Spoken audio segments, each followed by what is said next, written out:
We here at Kink Candid are pleased to tell you a little bit more about Anchor. Anchor is our new podcast hosting software. We are in love with it. Anchor is the easiest way I have found to make a podcast. It'll give everything you need in one place, all for free, which is awesome. And you can use it from your phone or your computer. Their creation tools helped us record our first little blurb episode and edit so that it sounds great. Got music and everything else you can add to it. It's fantastic. They will handle the distribution of your podcast for you, so you can be heard everywhere: Spotify, Apple, Google, and much, much more that I don't even know about yet. You can easily make money from your podcast with no minimum listenership. You just have to do some ads just like this. So if you're interested in getting your podcast going with Anchor, go download the Anchor app on your iPhone or Android phone, or go to anchor.fm to get started. Welcome to a very special episode of Kink Candid. I'm here with Jay. We have an important topic to talk about tonight, one that I've seen come up a lot in forums and social media and things of that nature, where I think this is something people are asking about and wondering about, and so we wanted to kind of talk about how we manage both the disability and chronic health issues and acute and more short-term health issues in the 24/7 dynamic. I recently dealt with this on the short-term basis, and we deal with it on the long-term basis here. And I know at his house they deal with the same kinds of things, and so it's something that we are familiar with, how to manage that in these dynamics. And I think a lot of times people wonder, how does that work? And so I will let you disclose what, if anything, you wish to disclose about yours, but I will disclose that for me, I have several chronic health conditions that I am dealing with at my house. And I did recently have a relatively minor but unplanned surgical procedure. So we've been dealing with that on a short-term basis here. So that's kind of the perspective I'm working from at my house. I have a bit of bronchitis right now, so you guys will have to bear with me if I'm coughing. One of my chronic health conditions in places. I suffer from, and this is something I haven't talked about on the show before, I don't think. I am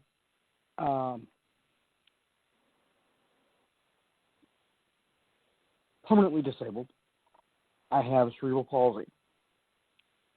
I am what is classified by most doctors, as far as I'm aware, an incomplete quadriplegic. When I was younger, they simply called me triplegic, which it's not really accurate in my case. My legs are predominantly affected. I don't walk well at all.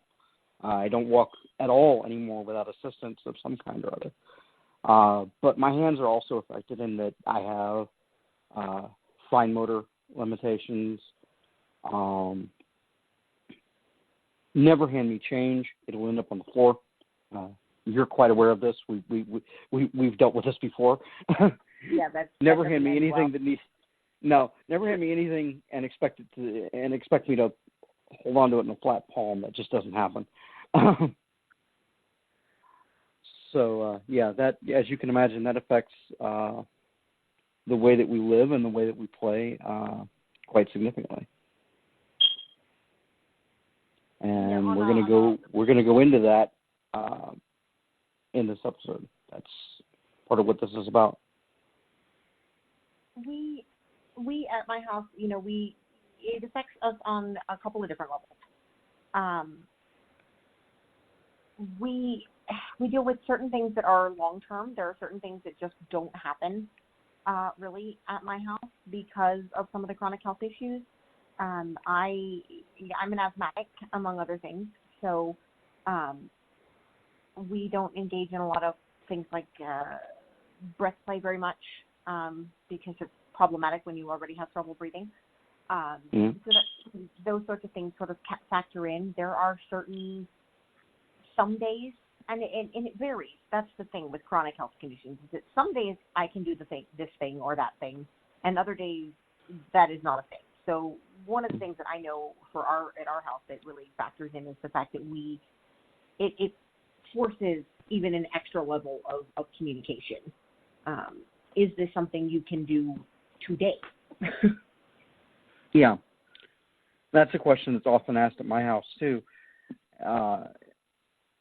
But despite my disabilities, it's often me asking my wife, because I'm not the only one in my house that suffers from chronic health conditions. So it's often, what is your pain level today? What is your focus level today? You will hear me often ask, can you consent today? And there are times when the answer is no. And we move on from there. From a play standpoint, it happens a lot. We've, of course, had the same conversation that every kinky couple should have had early on about what things are soft limits or hard limits. We had those conversations very early in our relationship, obviously, but we also there are things that are absolutely not even a soft limit on days that I can do them. And so he will ask me, is this a thing that you are capable of today? Is this something that is safe and capable and comfortable for you today? Is this going to be a problem? Or how are your joints? How is your Crohn's? Because, I have Crohn's disease, and that's a whole other thing. And so he will ask me these things, not because they're limits, just because we don't know what my body is doing on any given day. It varies a lot from a play standpoint. Now, I saw recently online a couple of times, actually, I've seen, and this is something that I definitely wanted to get into, because particularly for 24/7 dynamics, we don't really have a pause button. So for your more bedroom-only style, it's more of an issue of how it affects play, because it doesn't extend beyond the bedroom. But for us, our dynamic extends well beyond what we do in the bedroom. It's a 24/7 thing, and as such, it matters when these health conditions come into play. I saw someone ask online recently, and this was more of an acute issue, but it's what got me kind of thinking about this a little bit, is, when she had to have surgery, and it was a relatively significant surgery for her with a, fairly protracted recovery time, it was very difficult for her to make the adjustment, because she wasn't sure. She felt like it would mean she wasn't being submissive at that moment, because there were things she couldn't do physically. And it resonated for me, because that's the thing that we deal with on a regular basis. And I have learned that it doesn't mean that I'm not being submissive or that I'm not living our dynamic. It does, however, mean that sometimes it looks a little different. Right. I'm going to stop you here for a second, because it's just occurred to me that, and I don't mean to ruin your stride, but it's just occurred to me that not everybody has the background in medical that we have. Me specifically from a patient side, and you from both patient and practicing. But not everybody is clear on the meanings of chronic and acute. So maybe that's something we should clarify before we go much further. Yes? That is a very good point, actually. You bring up a good point. I have been both a patient, I have been a caregiver, and I have been a student. I have been in and out of the medical healthcare system, so to speak, in a lot of different capacities for a number of years now. And so I have to be reminded occasionally that I use vocabulary that is familiar to me, that isn't necessarily familiar to everyone. I and Jay here, we deal with, and his wife, we all deal with some things that are chronic health conditions. These are long-term things that we're not expected to get better from. We have good days and bad days, but they're not going to go away. My Crohn's disease is incurable. There is no cure. There are treatments that can minimize some of the symptoms, but it's chronic in that it's going to last the rest of my life. This is this is the thing that I have had to come to grips with. It's not, I'm not going to get better or recover from it. And so when we talk about chronic health conditions, we are talking about those long-term kind of things that are not going to go away. It's not going to get better and recover in that way, as opposed to more acute things, which are I have bronchitis, I have the flu, or more recently for me, I had to have surgery and I'm recovering from the surgical procedure. It's occurring at that moment, yes, but it does have an end. It's going to I will recover from this and it will not be an issue permanently. And so both of those factor into how we work our dynamics and how we live this, but they are different in that way, in that one is temporary and one is, not. Now, my surgery was, of course, like I said, it was a temporary thing. I had to have the surgery. I'm still in the tail end of my recovery. I still got a couple more weeks of lifting restrictions, actually. But it does affect how. And so I see a lot of times people saying this. I saw online a lot of was the not putting the dynamic on hold, or not living the dynamic, or not being submissive. And I want to point out that just because it looks different at that moment doesn't necessarily mean that you are not doing it, and that when it comes to the more long-term chronic health conditions, it may require some permanent adjustments, but it doesn't negate or make it impossible to live the 24/7 dynamic that we live. No. Not in the Kink is least. surprisingly disability friendly, if you want it to be. If you're willing to put in the work. Exactly. If you're willing to think it through and take the time to think it out and plan it and work around it, Kink is surprisingly disability friendly. Or like I said, it can be if you want it to be. It does, however, require some adjustment. I'm sure that all of our listeners have heard this before, whether it be in high school or college courses or whatever. Do your research. If it's something you want to do, if it's something you want to know about, do your research. Figure it out. There are resources out there. And we're one of them. And so we can help. We talk about, I want to kind of delve into both a little bit on the outside the bedroom side of things, and then a little bit on how we deal with how we adapt some of the play, because I've seen that question come up a lot too. What about arthritis? What about this? What about that? How can I do these activities that people enjoy so much if I have this disability in play? And unfortunately, I must be honest, for the answer for some of them may in fact be that you cannot, but that is not true of everything. No. As I said, I don't generally engage in a lot of breath play, just because we are concerned that engaging in that sort of play on someone who already struggles with their lungs is potentially not a good idea, and very, very badly. And vice versa, there are things that you and your partner do that neither my wife or I will ever experience. You, as we've discussed several times, are very much a fan of your violet wand. And that's great. It's something that I was curious about. However, after consulting both my wife and medical professionals, the idea of a spastic person such as myself who suffers from random muscle spasms playing with a device that will introduce even small electric currents into the system is just going to make those spasms worse. And not only worse, but less predictable, which is not what you want. Right. And so that is the thing that happens at my house, but not at yours, just because we're dealing with different health conditions. And it's like, yeah, that's not a thing that I like mine, and I enjoy electroplay very much.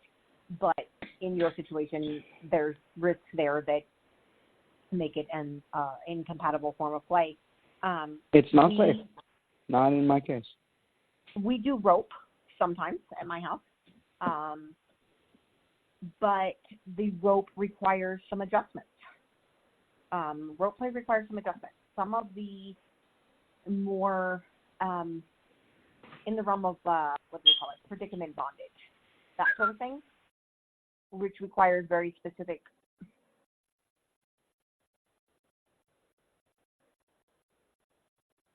Did I lose you?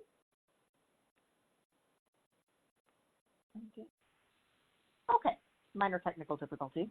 As I was saying, rope, you see people use what they call predicament bondage, and it requires very strict positioning and not a lot of ability to move. That's sort of the whole point. And people enjoy it immensely. It's not a form of play we can really afford to engage in. I have hypermobile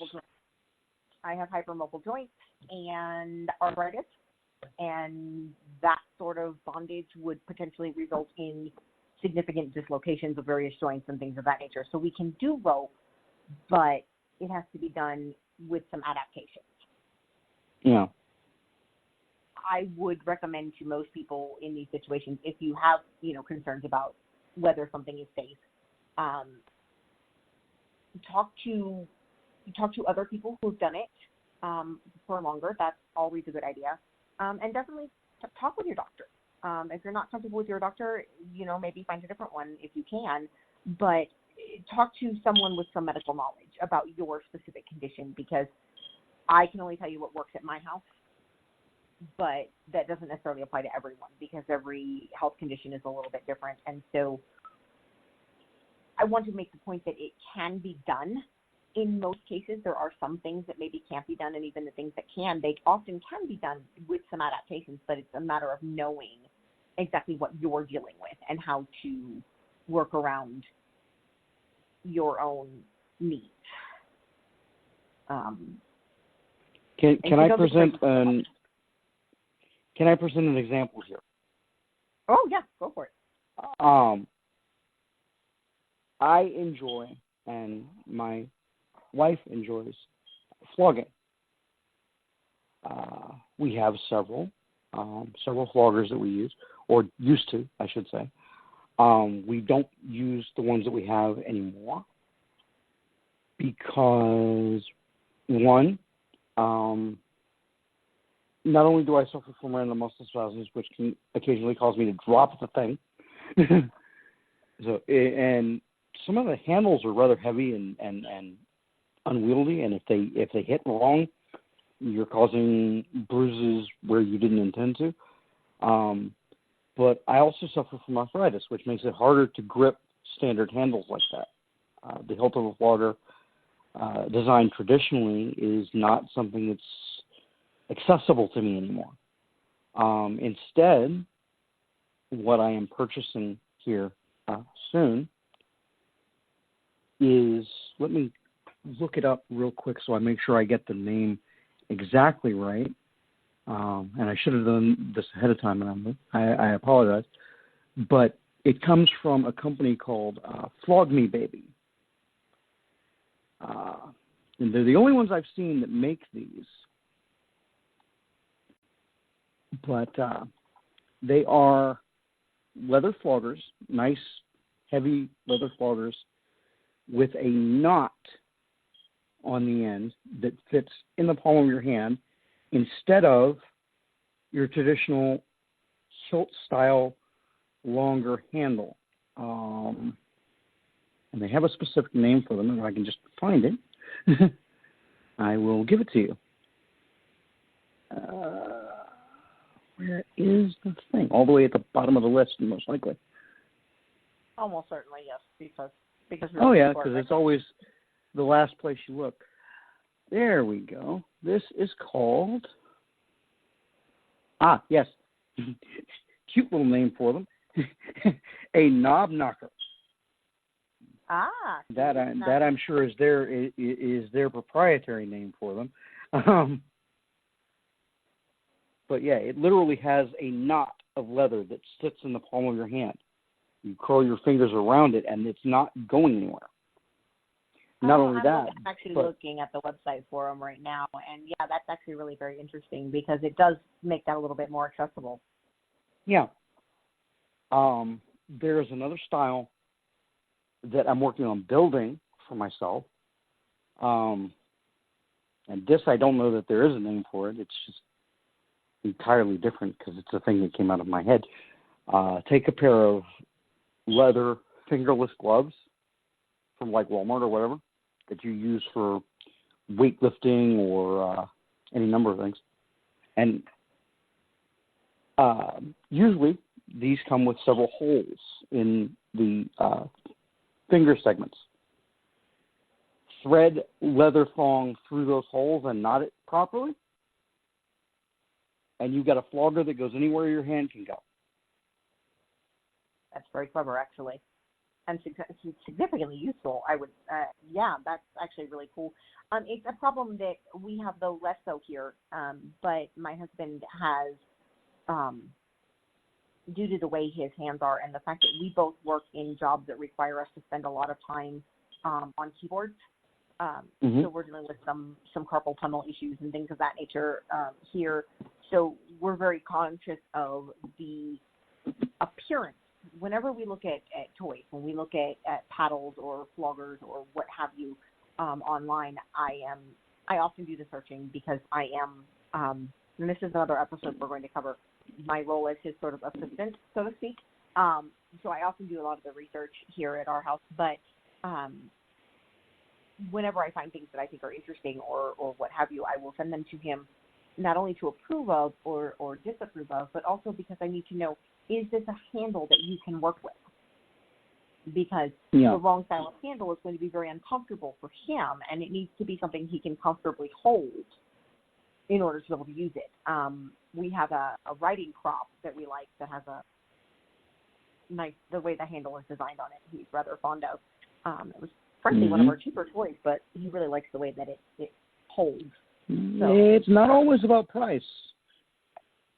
You can get some really good equipment without spending tons of money. Yeah, the design on this one is really, really good for him. And so, people need to kind of be aware of the fact that there are, that's a consideration that we don't always think about, particularly up on the other side of the slash. We're thinking about the tail end of the toy, so to speak, and what it feels like from our side of things. But the handle on it can be very, very significant for our dominant partners and how it's held and all of that. And so these are all sort of things that we think about in terms of making play more accessible and adaptable to what we need. And I kind of want to switch gears a little bit and look at some of the non-play, the non-physical side of how we manage that. Because I think there's this misconception a lot that because we're 24/7, it means we are in. There's a lot of misconceptions about what 24/7 means, but one of them is that being submissive 24/7 looks a specific way, and that if one has had to adapt for health reasons, then it means they're not being fully submissive. Or just today I saw someone say that being a full-time slave was incompatible and impractical if one had children and work. And I think that's a misconception. And so we work around health issues a lot here. What are you capable of today? It doesn't just apply to bedroom play. It also applies to what you're capable of at any given moment in the day-to-day thing. Now, when I say 24/7, I mean that there is no part of my life that is not subject to our dynamic. No. However, that doesn't mean that there's some checklist and that it must include X, Y, and Z, or it must be involve X, Y, or Z, or be about this, that, or the other thing, because that's what 24/7 means. And I don't really think that that's, particularly accurate because it can take so many forms. And so I kind of want to touch on the ways that we adapt it at my house and then let you kind of talk in general terms a little bit about how you guys adapt it at your house. Of course. So people get an idea of what that looks like in the real world. From a chronic standpoint, there are certain things that I do not expect of him due to his own health issues. There are also certain things he does not expect of me. Kneeling comes to mind. Kneeling is very popular. Kneeling is very, very popular. And there's this idea that we spend a lot of time kneeling because we're 24/7 submissive. That must mean we're on our knees all the time. That is simply not a thing that happens very often at my house, honestly. Not anymore. Not these days. My body doesn't like kneeling very well. Yes, being 24/7 means that there are certain things that are expected of me on a day-to-day basis. Cooking dinner is one of them. I am the cook at our house.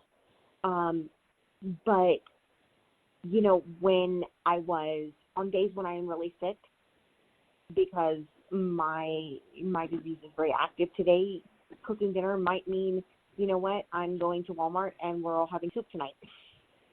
And it doesn't make me less submissive on those days. It just means that he understands that there are days when some things are an option and some days when they're not. The same was true when I was recovering from surgery. There were days when my church brought us food. God love them. But if they hadn't been, the expectation for what got done on any given day when I'm recovering from surgery, it's going to be different. It didn't mean that I was being less submissive. It just meant that maybe we were eating off of paper plates that week because dishes were complicated, things like that. And, I know you guys have your own sort of system as to what is and is not expected and what can be adjusted on any given day. And so I kind of wanted to touch base with you on that just because I want to give the impression that it looks different at your house than it does at mine, even. Right. First of all, eating off of paper plates is a thing. It's not going to kill you. Not only because there are days when dishes are difficult. For my wife, because of the nature of her condition, there are days when holding dishes is difficult. When holding a spoon is difficult. So there are days when we eat off paper plates. There are days when we use plastic flatware, or even there will be days when she looks at my daughter and goes, "Okay, make sandwiches, make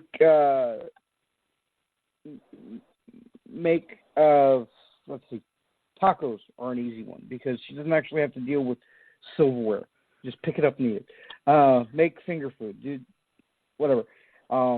One of the things that is not expected of my wife in our house anymore is cooking, because working around the stove for her, working around sharp things when her hands decide that they're not going to work properly and they're going to fly all over the place. We have a running gag in my house. Stop it, evil hands! Stop it! Because my wife's hands will just randomly jerk. She suffers from myoclonic non-epileptic jerks, is what they're calling it at the moment.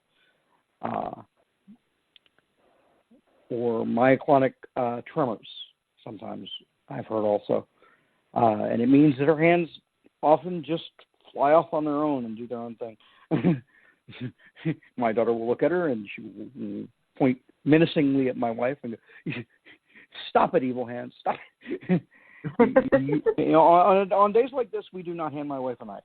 We do not hand my wife a fork or anything with which she can potentially poke her own eye out or anyone else's. So days like that, there are sandwiches. There are lots of plastic spoons. Um, she doesn't cook anymore. She's a wonderful cook. I enjoy her food, but she doesn't cook much anymore for us. Our daughter is old enough and capable enough, thank God, that she's able and willing to do these things. It's just a thing that she does. Nobody had to ask her. Nobody had to, this is your responsibility now. She just, one day, she was in helping my wife and looked at her and went, okay, I'm not trusting you around the stove. Go sit down. Laundry was a big one here recently at our house. We have to go to the laundry room on property. We don't have a washer and dryer in our home at this moment. So it requires walking across the parking lot to get to the laundry room, and there are stairs. And we go once a week, typically, to do laundry. And generally speaking, it was expected that he would help me carry the laundry over, but moving everything from the washer to the dryer, and then he would come and help me bring it back.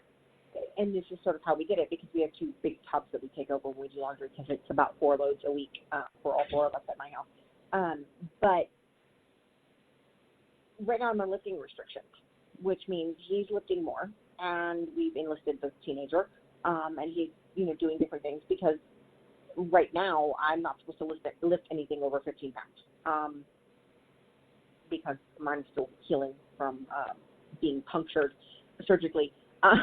And so, I would challenge anyone to find a full laundry basket that weighs less than 15 pounds. So, go ahead, I dare you. Yeah, so currently me carrying laundry over to the laundry room is not a thing that can happen. He took care of me quite a lot coming off the surgery, because I was, normally I've learned to work around most of my chronic health conditions. Though on a bad lung day, that does change kind of what we're doing. And, maybe it's like, okay, you know what, I had planned to make this for dinner, but I cannot stand for that long right now. So we are now having this instead. And so those sorts of things, they happen. And it's difficult, I think, for everyone involved to make those adjustments initially. But as you can see, there are a couple of couples who've been doing this for a while, and it absolutely can be done. It just takes some getting used to, I think, just because we're used to. But you don't feel that your wife is less submissive on days that she's less physically capable, which is sort of where God no.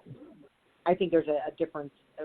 We as submissives tend to think that, oh, he's going to be displeased, or he's not going to think that I'm being submissive because I can't, scrub the floor today. And that's one of the reasons I wanted to have this episode specifically with you, is because I wanted a dom to come on and be like, oh, no, that's not actually how this works at all.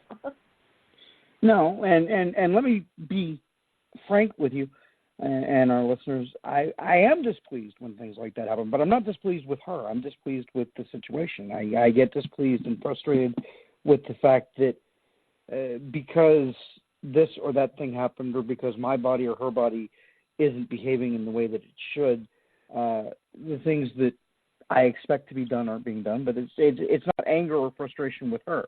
It's simply, okay, this is a thing now. Now how are we going to deal with it? And a lot, lately especially, a lot of it comes down to,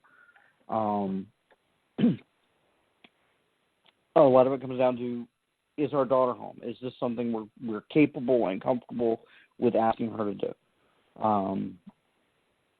That fall, dishes, laundry, most of the housework now predominantly falls on her and her brother when it comes to things like that. She has, my daughter, in this case, has a regular job.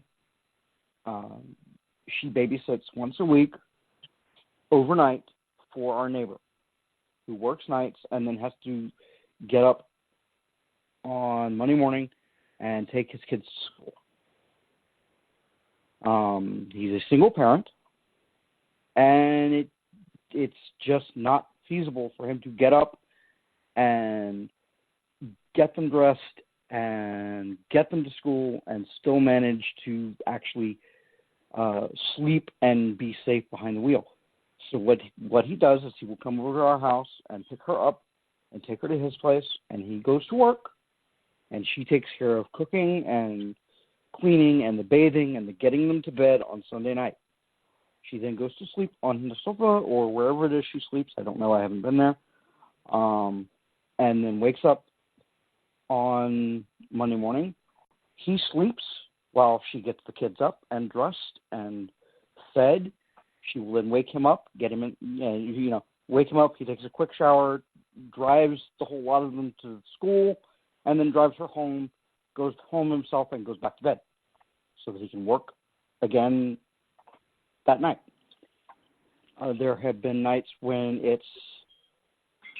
you can't do this tonight, you can't babysit tonight because we have this thing in the morning that I'm going to need your help with. There have been times when we can't do this thing that we wanted to do because she's not going to be home. She's got to babysit. So it's flexibility, it's communication, you've got to be able to roll with it, roll with punches. Things change, and you got to be light on it. Don't let the frustration get to you. Don't let it anger you. And please, for the love of all that's holy, don't let it ruin the relationship between you and your partner. If you're light about it, if you take it easy and don't get your heart set on this is going to happen on this day, because inevitably when you do that, something's going to happen. Somebody's not going to feel well. Something's going to break. You'll have unexpected company show up, whatever. And things get ruined, and if you're too heavily set on it, it'll result in bitterness and frustration and hurt feelings, and it's just not fun for anybody. So be as light as you can, take it easy, and roll with the changes. You don't have a choice, so you really don't, and we have to kind of be. And I think that's the difference in. I think that may be one of the big differences between a 24/7 dynamic and a less 24/7 dynamic, is that because there is no on and off for us, we are not in role or in dynamic and out of role or out of dynamic. These things don't really exist for us. No. And that means we must, in some ways, be more flexible. It's not feasible for a 24/7 couple to decide that we're just going to put it on hold and wait until you are capable of X, Y, and Z thing, because on hold doesn't really exist for us. So if I am not capable of doing X thing, whatever X thing might be, whether that's anything from a specific type of play or kneeling or certain chores on any given day, we don't just say, oh, well, we're not in role. We'll just put our dynamic on the back burner and on hold until you're capable of that. That's not the way that it works. We just go, okay, what does that mean our dynamic looks like today? Yeah. Because submission isn't, at least in my life, submission isn't about the physical things that I do on any given day. Or that he does to you. Right. It's not about the play. It's not about how much time I spent on my knees. It's about so many different things. And then many of those don't have anything to do with my physical capability at that moment.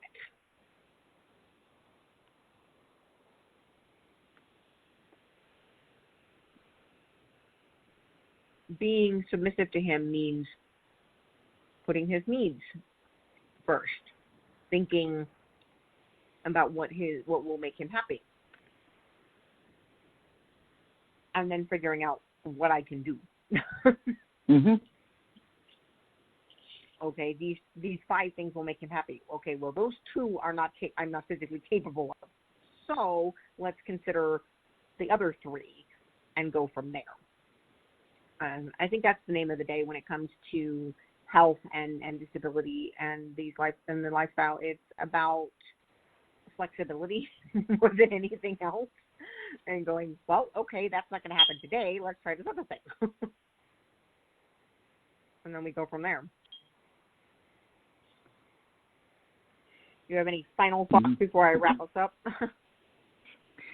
Just, I've said it before and I'll say it again. Roll with it. Be ready to change when you need to, and be open to change when it comes. So next week, let's brainstorm a little bit and see what it is that we want to do next week. I know that we had talked about wanting to do. I want to kind of touch with you, and your listeners are getting into a little behind the scenes glimpse into all the things that are Kink Candid. I want to talk a little bit about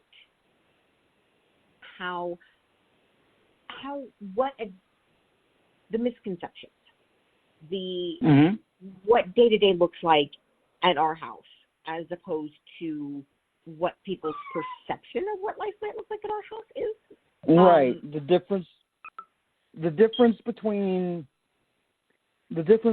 life and leather. I've been asked a couple of times, in my real life, that, oh, you're 24/7. Okay, well, how often does he keep you in bondage and things like that? And I'm going, what are you talking about? That is not how it works, like, at all. You're inevitably looking at them funny because. Do you actually think that's how it works at our house? It's really not, I promise. And so I want to do a sort of a, for lack of a better term, day in the life, and let's address some of those misconceptions and talk about what 24/7 does look like and what it does not look like. We can certainly do that. I'm game for that. I'll be right here. So I think that's what we're going to do. So tune in next week, and we will be talking about what it does not look like, and we will go from there. Yeah, most certainly. Alrighty. Thank you so much for joining us, and see you next week. Be safe out there.